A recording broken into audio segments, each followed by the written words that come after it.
Today, when we think of the wealthiest people in the world, names like Elon Musk, Jeff Bezos, and Bill Gates dominate headlines. But long before the tech revolution, one businessman amassed a fortune so vast that, even a century later, no one has surpassed him in inflation-adjusted wealth. This is the story of John D. Rockefeller, a man whose vision, strategy, and ruthless ambition reshaped capitalism itself. His company, Standard Oil, became a global superpower that crushed its competition, forced governments to rethink economic policies, and forever changed the way industries are built, regulated, and controlled. But who was Rockefeller, and how did he manage to dominate an entire industry? Was he a brilliant entrepreneur, a manipulative monopolist, or a genius who mastered efficiency and logistics better than anyone? Let's explore the astonishing rise of Standard Oil, its early beginnings, its unmatched expansion, and the fierce battle that eventually led to its downfall. Born on July 8, 1839 in Richford, New York, John D. Rockefeller grew up in a household far removed from the wealth he would later accumulate. His father, William Avery Rockefeller, was a traveling salesman who claimed to be a botanic physician, peddling herbal remedies and miracle cures whose effectiveness was often dubious. With his father frequently away for weeks or even months at a time, much of the responsibility of raising the children fell on his mother, 𝐬𝐮𝐬𝐫𝐞. Under strict discipline and steeped in religious values, 𝐬𝐮𝐬𝐫𝐞 instilled deep lessons of hard work, frugality, and personal responsibility. While other children played, young John worked, raising turkeys, selling potatoes, and even lending money to neighbors, charging interest. He developed an early obsession with accounting and financial management, meticulously recording every penny he earned and saved. This meticulousness and his keen sense of money's value would become his first stepping stones to empire. In 1853, the Rockefeller family moved to Cleveland, Ohio, a city on the rise thanks to rapid industrial expansion. In this vibrant new environment, Rockefeller was exposed for the first time to the world of business and commerce, a world that would soon captivate him completely. At the age of 16, after completing a 3-month accounting course, Rockefeller embarked on his career by knocking on the doors of every office in Cleveland in search of a job. After weeks of rejection, he finally landed a position at 𝐬𝐻&TUDDLE, a local produce brokerage firm, earning just $0.50 a day as a bookkeeper. Rockefeller's natural aptitude for numbers and logistics became immediately apparent.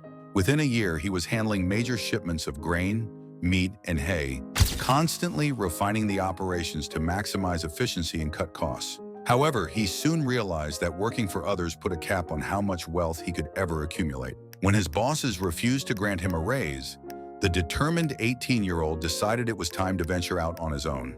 With a formidable $4,000 loan, a huge sum at the time, Rockefeller partnered with Maurice Clark to launch their own produce brokerage, Clark & Rockefeller. Specializing in the trading of hay, grain, and meat, the firm recorded over $500,000 in sales during its first year, an extraordinary success that quickly put Rockefeller on the radar of local banks, eager to finance his growing enterprise. Yet as promising as beef and grain trading appeared, it was oil that would ultimately immortalize his name.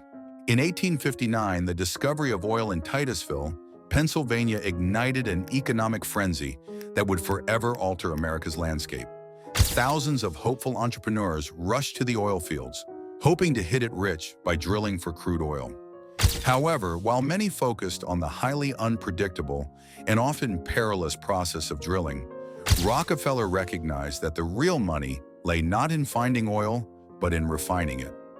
Raw crude oil held little value unless it was processed into something usable, such as kerosene, an efficient and popular fuel for lighting homes, businesses, and streets.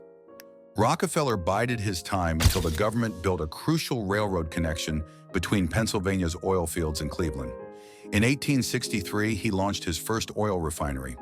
Unlike his competitors who disposed of byproducts as waste, Rockefeller invested in chemists, engineers, and efficiency experts to optimize every stage of the refining process.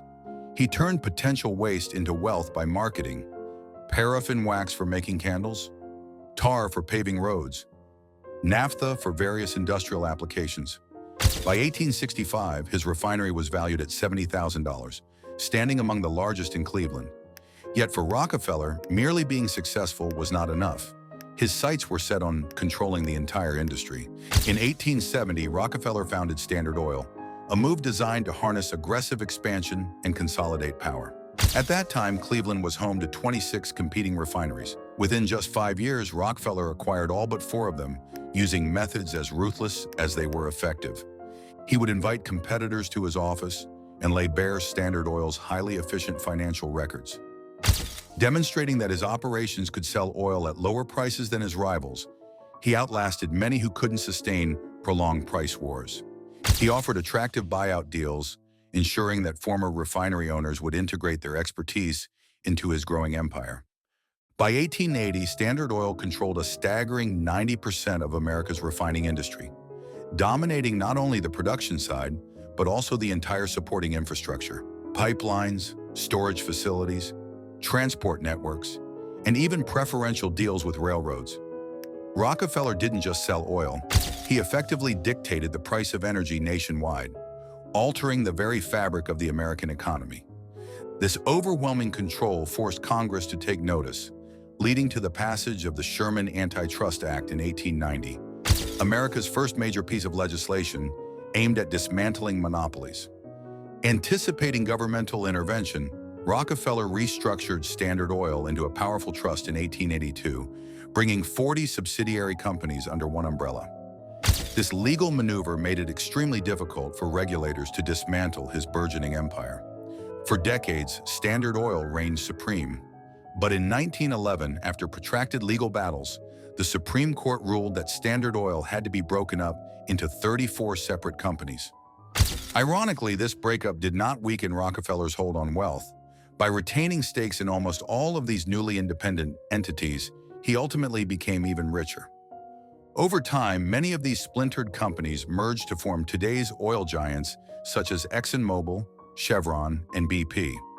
By the time Rockefeller died in 1937, his inflation-adjusted net worth was estimated at an astounding $400 billion, a figure that, even in today's tech-driven economy, places him far above the likes of Elon Musk, Jeff Bezos, Bill Gates, and Warren Buffett.